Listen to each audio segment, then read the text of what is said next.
I don't know whether you're ever in a situation when I still see patients all the time, and I suddenly start using something that I haven't used before, that I learned in medical school decades ago, and it's come out of nowhere, some of that.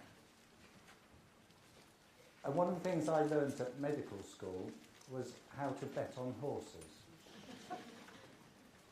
And it's very interesting listening to Philip talk about probability. You've got elements of probability there. You've got elements of how you find value. Where do you find value? Also, what sort of races do you bet on? Some of them are much more reliable than others. See, Philip knows about horse racing. And it's not purely a coincidence that I'm talking about it because it's the first day of the Cheltenham Festival, and we're here. But it does affect what the subject that we're talking about is. How do we find a model of health and care that delivers in a different way? And we've got several people to talk to you. I'm going to give a bit of a background of how we got to start some of this work. Then Nicola Burbage, my colleague, is going to talk about the amazing work that we've been doing more recently in terms of segmenting patient groups. Daniel Elkeles is going to come and give us an update about where we are now.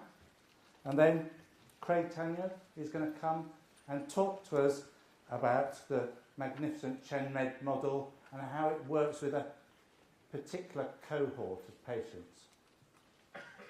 So,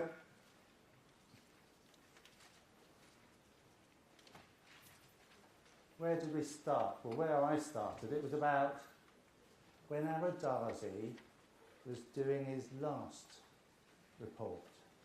And it came out as Healthcare for London. And by not quite historical coincidence, the Primary Care Trust and the council at that time shared a single chief executive. So whilst we were discussing how we were going to deliver some of the changes that Healthcare for London suggested, we started talking about, well, is there any relationship between health and care? If there is a relationship between health and care, what is it? Ooh. We looked at this. Very hard to. So if you look at the top graphic, that looks like a kind of ticker tape thing across that. That is a single person's activity experiencing health and care services across a 3-year period. If you can see on the monitor you're looking at, the little crosses along the baseline is contacts with GPs. Then the next row up are outpatients appointments, attendances to A&Es, next one up, admissions, and then the very top line, it's got a red bar and then a pink bar and another red bar, is contact with social care and packages of social care. And very sadly, at the end of the 3rd year, this person is in long-term social care facility. So I suppose the first thing to think is, well, what's this like for the patient? 3 years of all this activity ending up in long-term social care patient, what it's like for their carer, what's it like for the family. But the second thing to think about it is, this is not no public resource going into this person's care. This is lots and lots of public resource going in a completely uncoordinated way. Not lack of resource, it's the coordination of the resource.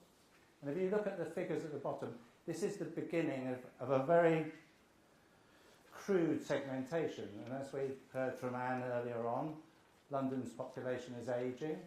One of the greatest segments there is what happens to somebody when they're over 75. You can also see, if you look at the diagonals, that there's a differential relationship between people who've had contact with social care and hospitalisation and people who've been hospitalised in contact with social care.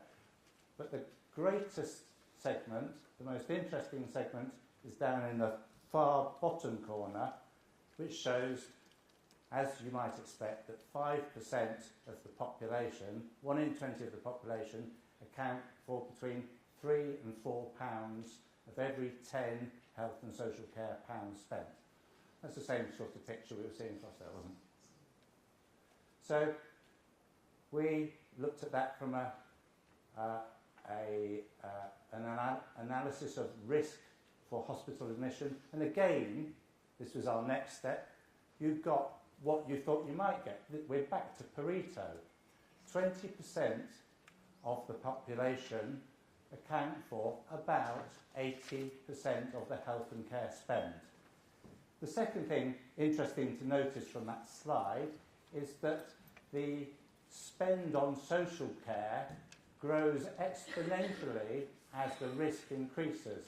So it's quite small in some of the lower segments, but there's an exponential growth in social care as the risk goes up. That was our initial looking at a risk stratification approach to our population. I'm now going to hand you over to Nicola, who's going to explain how we took that further.